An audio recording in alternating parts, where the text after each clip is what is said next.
Welcome back to another episode of the Wildcat All Access podcast. I'm your host, Luis Dorta. My co-pilot today is JB. Today, we have a special guest, a very successful alumni from NC State. She also progressed into the athletic coaching career, all the way to the WNBA, and participated with the U.S. Olympic team. Now, you're athletic director at Johnson & Wales. Please welcome Coach Trudi Lacey. Thank you for having me. I'm excited to spend some time with you guys today. I sure do. I feel like it took us a while just to kind of get this interview going for the most part, you know. I know it was kind of really hard. It was up in the air, but we're glad to have you here, to say the least. No, I'm happy to be here. I am. Now, I'm just going to dive right into it and just ask you, just kind of talk to us about just like your background and like your relationship with basketball, how it all started. Like, Okay. you know. Yeah. It's well, I was raised in a small town called Clifton Forge, Virginia, so in the mountains of Virginia, and I started playing basketball with the guys on the playground when I was 8 years old. And you mentioned NC State, and so when Go Pack. Go Wolfpack. When I went to my first basketball camp at Washington and Lee University, guess who was the guest speaker? NC State coach. Coach Al. Coach Al? Wow. Yeah, No way. yeah. So I met her when I was 12 years old, and talk about lasting impact, right? Usually when coaches come to talk at a camp or something, they talk about shooting or defense or something like that, right? Coach Al talked about being unselfish to the point, like if I had a good shot, but JB had a great shot, that I'd be willing to give JB the ball, let him get the 2 points so that our team could win. And it was like a light bulb went off in my head. Like, that was just amazing. You know what I mean? Because just, you know how as an athlete, you know, I'm thinking about scoring, I'm thinking about defense, I'm thinking about rebound, not necessarily thinking about assists, right? Yeah. But also wanting to win. And I saw that as an avenue to not only win in sport, but to win in life. And that was Coach Al's whole philosophy. I love that. And now you're saying that it's more the team effort. You're working as a group, not for yourself at the end of the day. If you work for yourself, you're not really going to excel the way you want to. And obviously, coach picks you on your team because you're a specific piece for the whole group. Right. And the whole group has to come together, right? Even in tennis, right? Yes. You might play your singles, but in order for the team to win, everybody has to do well. Obviously, with soccer, right, and sharing the ball and team defense, there's a lot of similarities in soccer with basketball, right? You know, so yeah, that's the idea to kind of, it's an interesting concept, right? Like to let go of being self-centered, to only think about yourself and to think about other people, but when you do that, you're more successful. Right. That's true. And it also matters off the court as a teammate too. You know, on the court, no matter what it is, even in an individual sport like tennis, but in basketball especially, if you know the chemistry, you know, off the court, if you have that chemistry, it also matters being a team player off the court, you know, going to those team dinners and everything like that. It's something that I hold true to my heart, especially as I'm winding down towards the end of my career. So, I mean, it's great to hear that at 12 years old, because I think athletes don't realize how important it is to be unselfish on and off the court. Yeah, I agree. And it's all about creating that culture, right? And that chemistry, the chemistry that you create and develop off the court or the field carries onto the court and the field, right? And it really could be the difference between winning and losing.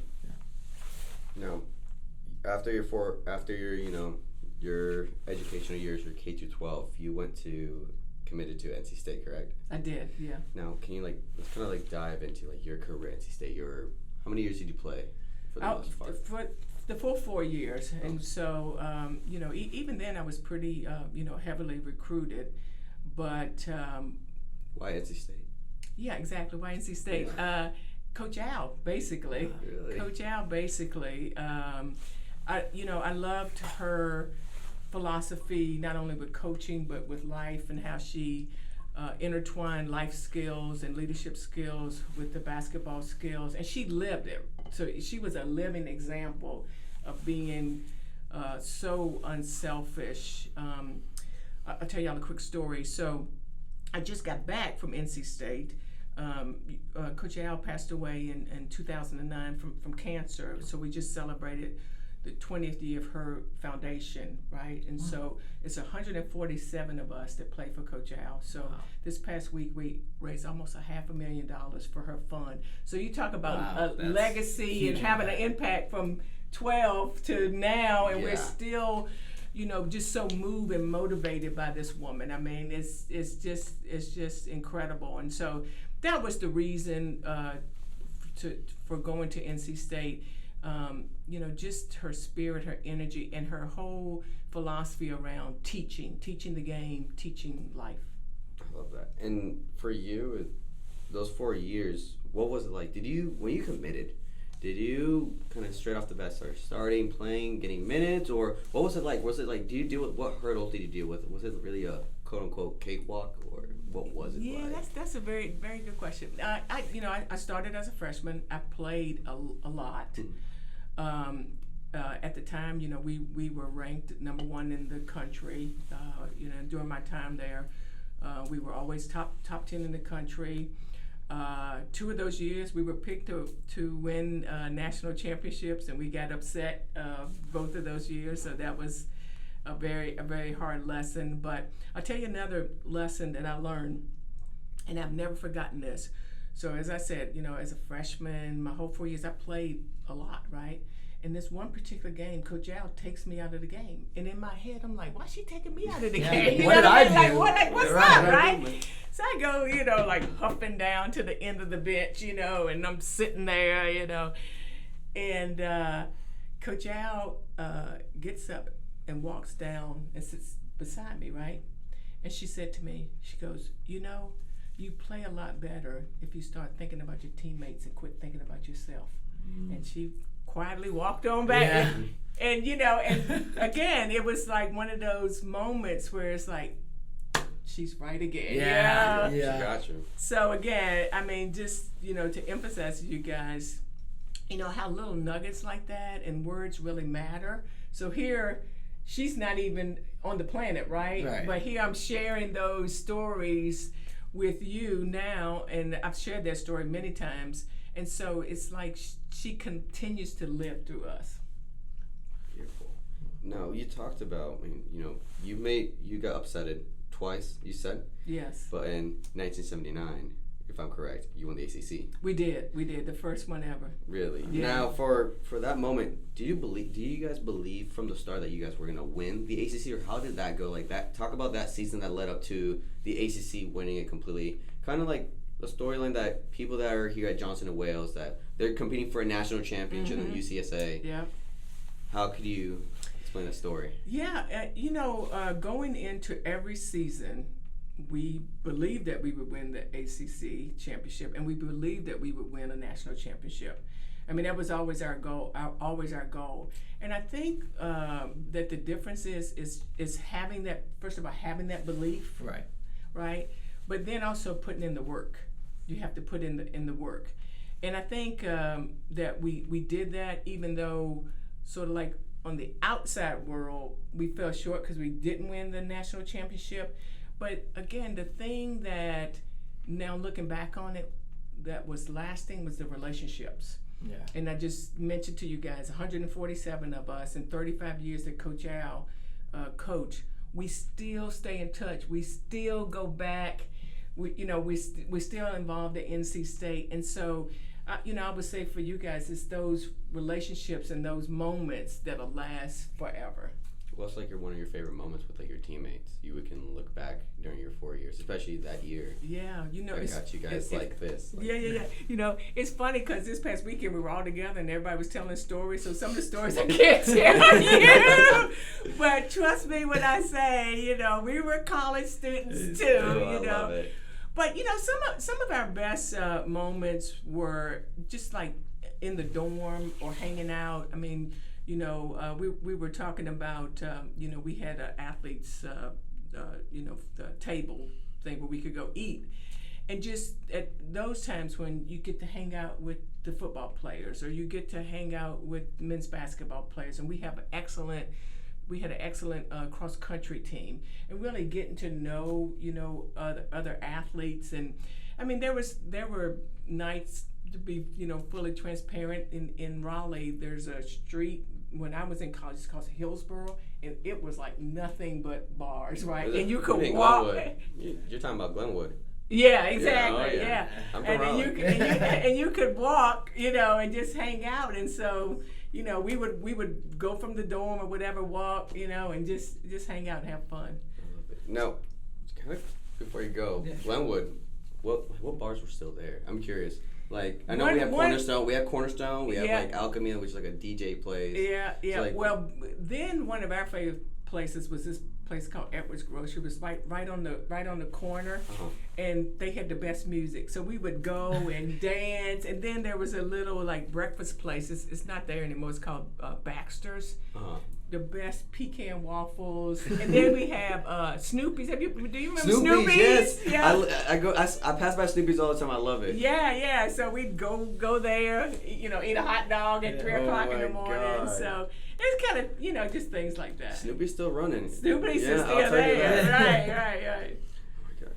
No, you had a question. Yeah, no, I do have a question. So going back to kind of the championship aspect, tennis is trying to go for a conference championship. I know other sports are going for the USCAA national championship.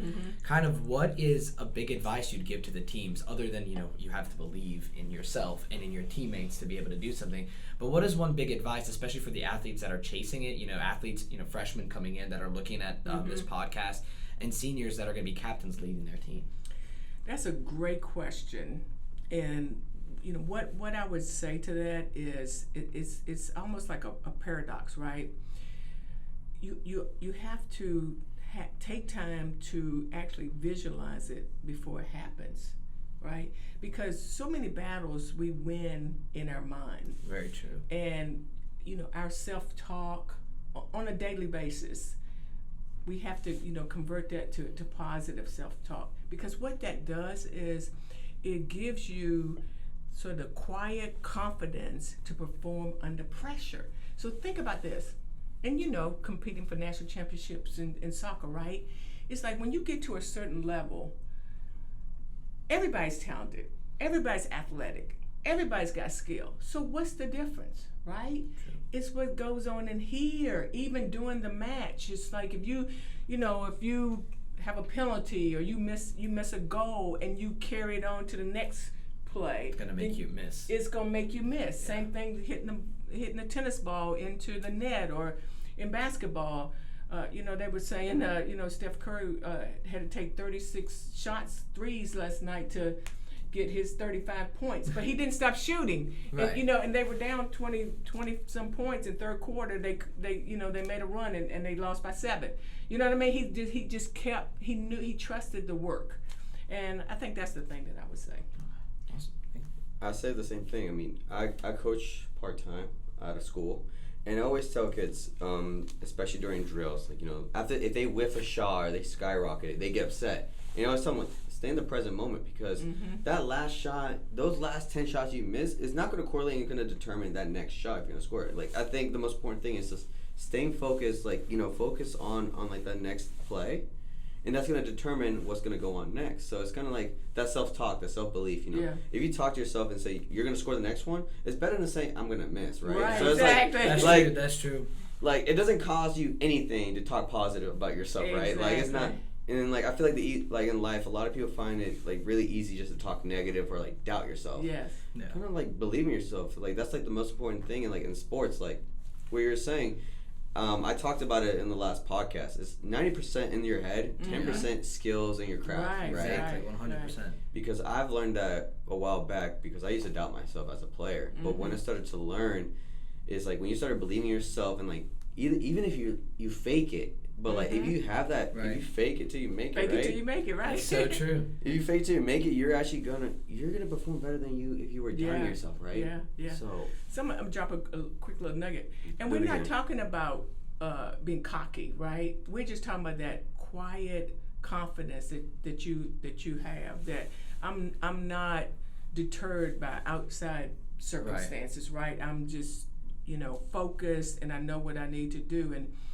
and the same is true in life, right? We spend so much time thinking about past mistakes we made, Yeah. or we start worrying about the future that's not even here yet, and we miss the moment. Right. You know, and just practice and just like being in that moment, learn that lesson, and then go to the next moment. And I think we talked about last podcast about people, kind of the term crashing out and getting angry. But I think you bring up a very, very good point that it's also that quiet confidence. It's that, even if you're not getting angry on the court, after a missed shot, but then it's like, okay, can I make the next one? Then you hesitate on that shot. You can't hesitate on the shot. You can't hesitate when you're taking that penalty kick. You can't do that. So I think that's a big thing too. Is mental isn't just getting mad. Mental is having that quiet confidence and having that belief throughout the match or the game, whatever it might be. And it goes back to what I was saying with Coach Al taught, that being self-centered. Like if you're only thinking about the shots you miss and somebody else is playing great, once you turn your attention to your teammate that's playing great, you take that pressure off yourself, then you can relax and just play, you know? Now, I'm going to kind of fast forward a little bit. You talked about Coach Al. Now, you mentioned that she inspired you to coach. Could you elaborate a little bit more on what got you to coaching and like sports management? Yeah. Again, I think that just I'm a highly competitive person. Most of my life, type A. I'm still type A, but it's subdued a little bit. So highly competitive, and so I always wanted to compete at the highest level.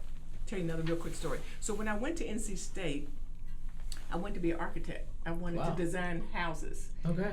But the studios conflicted with practice, so I ended up being a business major. Okay. So I was talking to my aunt, and she was like, "Well, what are you gonna do after college?" I said, "Oh, I think I'll go into banking." She was like, "Banking?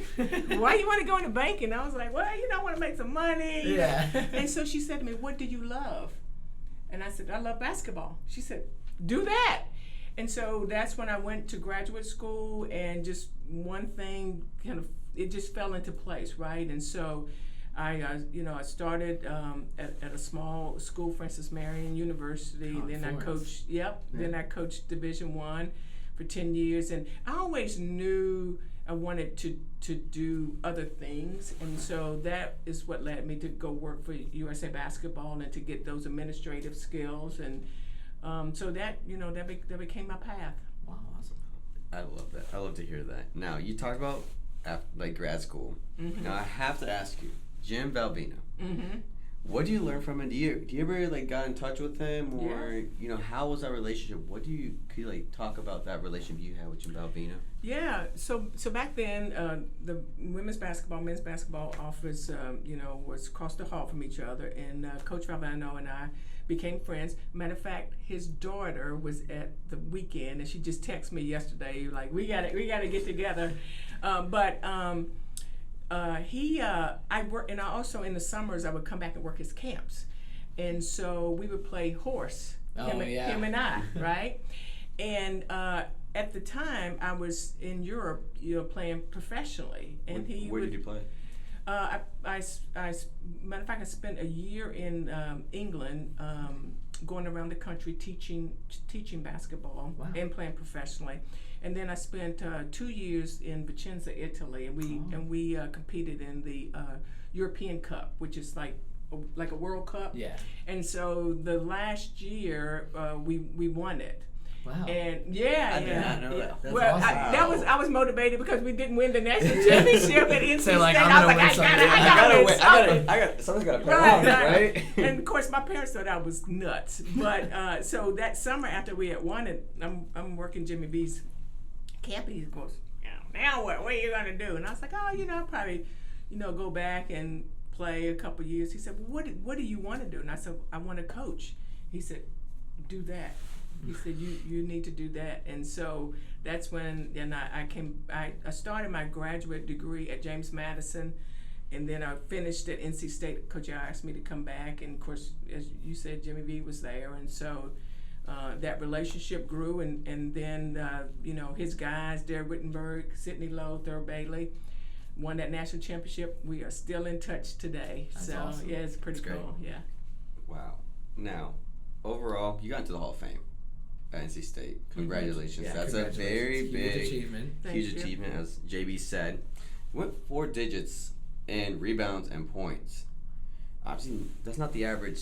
Like, obviously, you didn't put in like the average work as a normal athlete. What do you really do to kind of backtrack all the way to the beginning? Like, you got to NC State, and they were ranked like #1 in the nation. What kind of work did you have to put in? Like, talk about the struggle, because no one actually ever talks about the struggle. They always see the success. Always there around that. You're right. Yeah. And I have to tell you, I was fortunate to be also inducted in the North Carolina Sports Hall of Fame last year. So congratulations. Are you still the all-time leading scorer at NC State? No, I'm top 5. Top 5. Right, top 5. Top 5. Awesome. Right, yeah. And at top 5 in rebounding. Okay. Yeah. That's awesome. Yeah. So what? And I'll tell you this in sidebar a little bit. But one of the things I really value when I coached and when I recruit is an athlete that's versatile, and that was sort of my thing, right? Like, I played from point guard to power forward when I was at NC State. The rebounding, the assist that I learned when I was 12, but the work that I had to put in. I was always internally motivated.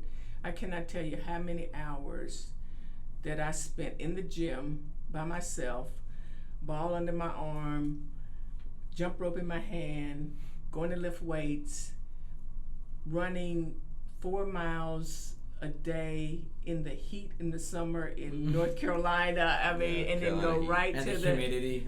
Right to the gym. Early morning workouts all summer long. And I always had a goal. That's the other thing. People can dream about winning a national championship. Right.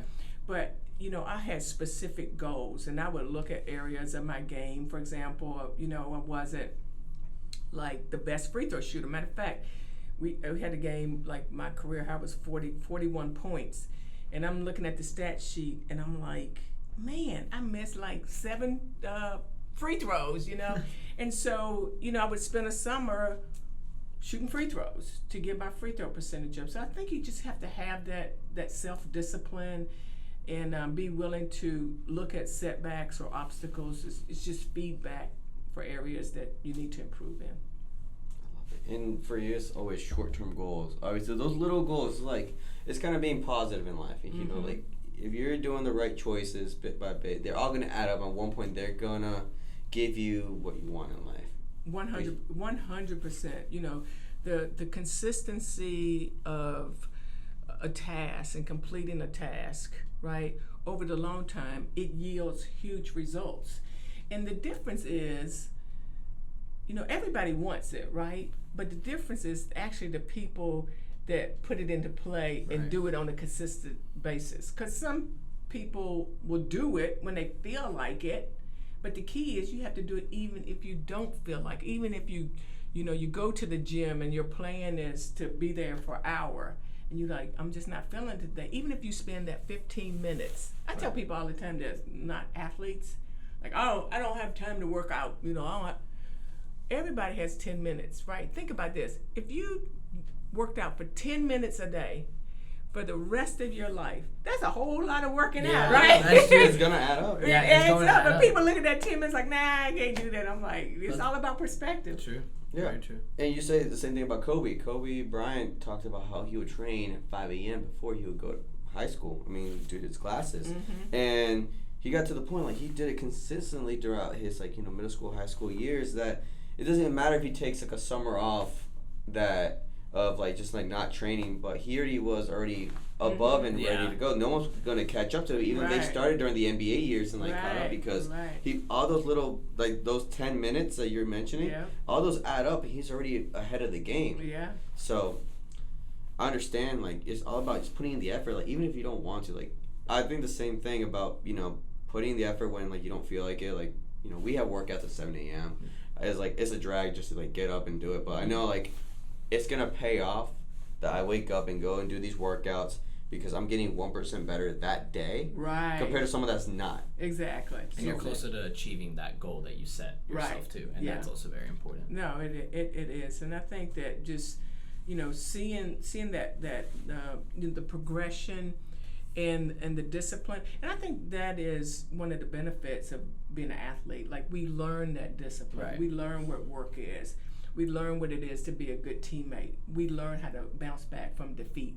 Right. You know, and so again, there's just so many things or lessons that we learn in athletics that, you know, it's going to help us to live that fulfilled life that, you know, we really all want. Because, you know, the trophies, the medals, whatever, they gonna tarnish. Yeah. You know, I got some stuff like in my garage that I hadn't looked at in 30 years, you know what I mean? But again, you know, what we're talking about are those life lessons and those relationships. 100%. And I think, I mean, J. Cole said it best in one of his songs. There's a beauty in the struggle. Yes. Right? Yeah. There's always a beauty in the struggle, no Yeah. matter what. Yeah. Right. Yeah. As we talked about your time at Jim Vavino's camp, let's kind of go back a little bit. You were part of the women's national team for the Yes. Olympics. Yes. You've won how many medals overall? Overall, 4. We won a gold medal at the Olympics, the World Games, and then once I went to work for USA Basketball, the Sydney Olympics, which I have to say was such a cool experience. Wow. I worked for USA Basketball at that time, but my job was overseeing operations for the men's and women's Olympic team. And, to be in an environment where there's 35,000 people, you're in a foreign country, everybody in the building is cheering against you, and to watch those men and women, represent our country and to win a gold medal. But before we were talking about so many life lessons, and it was interesting too, watching those Olympic players who all are all-stars, the best, whether it's WNBA or the NBA, but watching some of those athletes give up their role in order to win. Right, because everybody's not going to be able to shoot the ball. Like you watch the past Olympics, right? Everybody's not going to be able to shoot like they do on their pro team or rebound or whatever it is. But watching them, willing to do the intangibles, dab on the floor, whatever it is, for the betterment of the team, again, just huge life lesson. That's crazy. Now, for you, your first year, what was it like when you got called up? Saying, hey, Miss Lacey, you're about to play for the women's national team. Talk about those moments. Like, where were you when you got that call or when you got the announcement that you're presenting the U.S. women? Right. Yeah. It's a process. I actually started working toward that goal when I was a junior in high school. Wow. So I was named to the junior national team.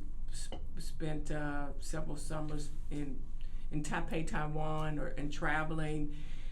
So it was a very long process, and a lot of hard work and sometimes heartache, right? Because again, if you're playing with the best in the world, you're coming from your team where you're one of the best, but you might not get to play as much as you want. Right. And for me, it gave me opportunity to expand my skill set, because at that level I had to play the point guard position, but maybe at NC State, I was playing the small forward position. And so it was a huge learning and highly competitive. But, again, looking back on it, that experience prepared me years later when I decided to transition out of coaching to go work for USA Basketball at the U.S. Olympic Training Center. Mm-hmm. And again, to hone those skills in terms of teaching leadership and life skills. Another quick story. Tell you a quick story. Tell me. So one of my projects at the time when I worked for USA Basketball was to, at the men's and women's Final Four, to bring back Olympians and world championship players. Wow. So I'm doing all this research. I'm looking for all these players. Some are still playing, some are not. And particularly on the women's side, I found that a lot of those women didn't even have jobs. I'm how can that be? How can you be a 5-time Olympian, a world champion, and you can't get a job, right? And so I took that information to the Olympic Training Center they have, at the time, they probably have more now, but at the time they had 5 sports psychologists, the best in the world. And I said, teach me how to teach these athletes life skills so that when they finish playing, they can transition to a career and a life. Because at the time, I ran the training camps and the tryouts for all levels, right? So from high school athletes all the way through to the Olympic teams. Okay. And so those high school and college kids, they had to attend my life skill sessions. And so think about this, like, you know, for a high school group, college group, we might invite 115, 120, 125 athletes. Only 12 make the team. You have 3 alternates, and so think about, more people are going home with their dreams crushed than their dream realized. So what do you do with that, right? And so teaching them those coping skills. We talked about the mental toughness, you know, how you bounce back from an obstacle, those types of things that I thought would really be impactful for their lives. Now you're talking about, out of those 150-ish students, 12 of them get called up. You were one of the 12. Yeah, back in the day, yeah. Right. So, wow. What made you different from those 138 students that didn't make it? What made you actually get to those top 12? Yeah, that's a great question. And 2 things I believe, well, 3 things I believe. One was my mental toughness. You know, I literally came from the school, don't give up, don't ever give up, right? Yeah, Did you about that already? Yeah, right. Mental toughness. I think the mental toughness. You know, I was a very physical player. Like, I would not back down from anybody, any challenge. And I think the versatility that I had talked about before. You know, I think that gave me an advantage over some other athletes. Beautiful. Now for me, I mean, unfortunately, we're going to have to cut the podcast a little bit short, but I want to kind of touch the tip of the iceberg on a few topics because I feel that we need to do a part 2 with you. Yeah. I've seen a predominated sport of basketball. Kind of talk about, what do you want to see more in the Women's Basketball Association compared to the men's? Like, what do you want to see about that? Great question. You know, it's a great time for women's basketball, awesome time for women's sports. And I think we are finally making the progress that we all have spent years working for. There is still the pay gap. Right. It's closing, but it's, you know, if a WNBA player, you know, at the top of the salary makes $200,000, on the men's side it might be $235 million. Right. But with that, you know, it comes corporate sponsorships, TV revenue, right, which is starting to improve.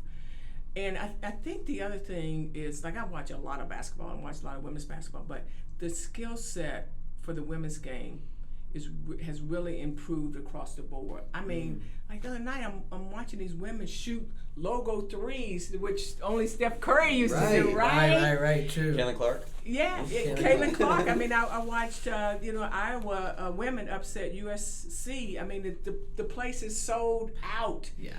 You know, women are making plays left and right. And I think, you know, where, you know, people are maybe a little bit less appreciative of the women's game. Like, you have to understand the game, right? Because we play the game right now below the rim. There's a few women that can dunk, but we play a fundamentally sound, team-oriented game where, like, you know, last night I'm watching the Lakers and the Warriors. Yeah. It's a lot of, you know, one-on-one, right? The threes and everything. Did Luka play?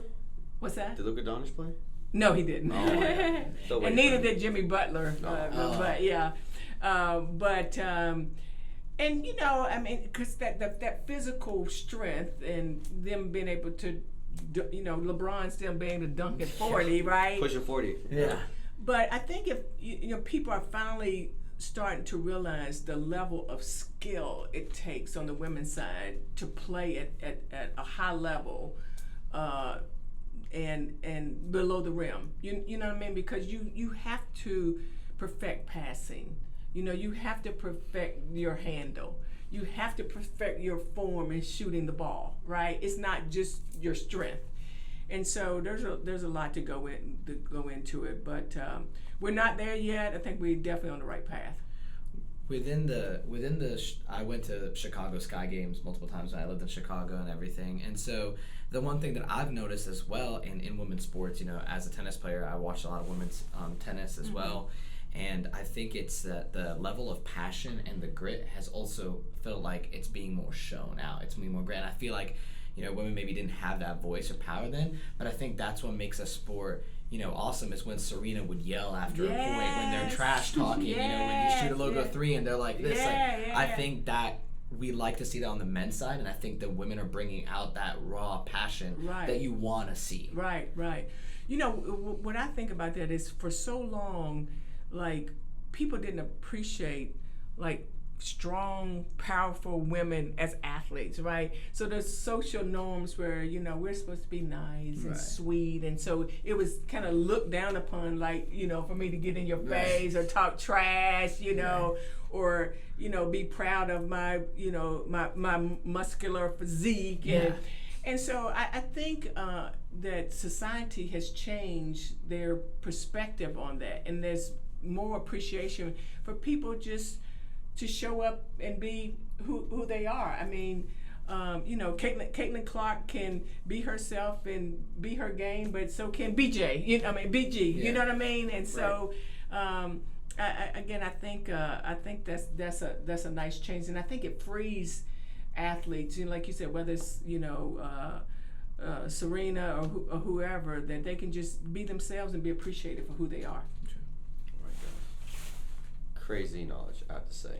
I'm going to skip chapters 6 and 8 of the podcast and go to chapter 9 and talk about you as the athletic director at JBrew. Now, what was like when you got the opportunity to be the athletic director? Like, what made you come here? Yeah, again, great question. Quick story. I always say it was divine intervention. So we've talked about me working in the WNBA when I was in Charlotte. Also, worked closely with the NBA president was my boss, and so I got to know a lot of the scouts, a lot of the coaches, etc. Literally, I was in the Starbucks across the street, and a guy came in that I knew that had been a NBA scout, John. And he said, "Hey, that they were thinking about starting athletics at Johnson & Wales." I was like, "What?" Because when I worked for the Sting, they were building these buildings, right? So we would come down to actually eat in the caf when they were building the whole campus. So I had no idea there was even a gym on the campus. Had no idea. Wow.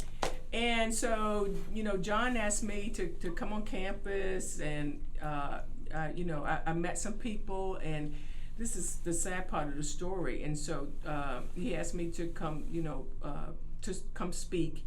And so the next year I was reaching out to John, and I didn't hear back from him, which was strange, right? Long story short, he had been diagnosed with pancreatic cancer. And within months, he was gone. And when the last days that I saw him, he said, "Hey, would you come and help out the women's basketball team that they were starting up?" And so I kept my promise because, he had passed away. And then the next year, they asked me to be the athletic director. That's how I ended up here. But, I have to say, you guys, I mean, just, the athletes, I mean, it is such a rewarding experience for me to watch, where we started, where we're going, the success, not only on the field and on the court, but the academic side.